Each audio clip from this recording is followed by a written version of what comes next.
భారతదేశంలో సమస్య కూడా బంగ్లాదేశ్ లాగా ఉన్నది. పలు రాష్ట్రాలలో కూడా వారి జనాభా 50% జరిగిపోయింది. అక్కడ అప్పుడు ఏమవుతుంది, ఎక్కడెక్కడ ఈ జిహాదీ మూకలు మైనారిటీస్ అనే మసుగు కప్పుకున్న వీళ్ళు 50% దాటితే ఈ దేశ రాజ్యాంగాన్ని వారు అంగీకరించారు.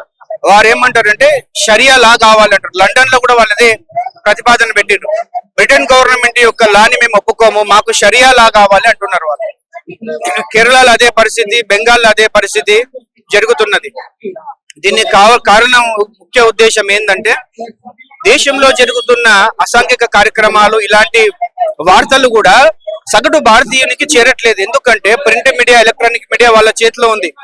వాళ్ళు చాప కింద నీరుల మీడియాని మొత్తం కూడా వాళ్ళ కనుసల్లో పెట్టుకున్నారనమాట.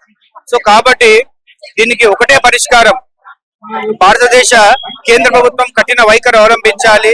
హిందూ విరోధుల పట్ల, భారతదేశ విరోధుల పట్ల. హిందువుల రక్షణ గురించి వారు ఉన్నారు కాబట్టి హిందూ అనే వ్యక్తి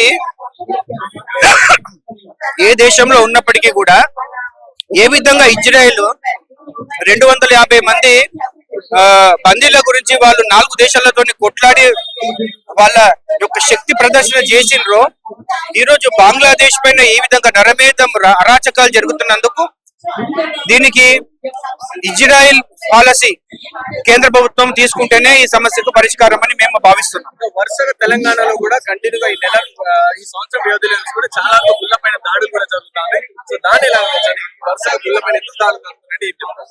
ఈ దాడులన్నిటికీ కూడా ఎప్పుడైతే కాంగ్రెస్ గవర్నమెంట్ ఉన్నన్ని రోజు కూడా పిచ్చి వాళ్ళే దాడి చేసిరని చెప్తారు.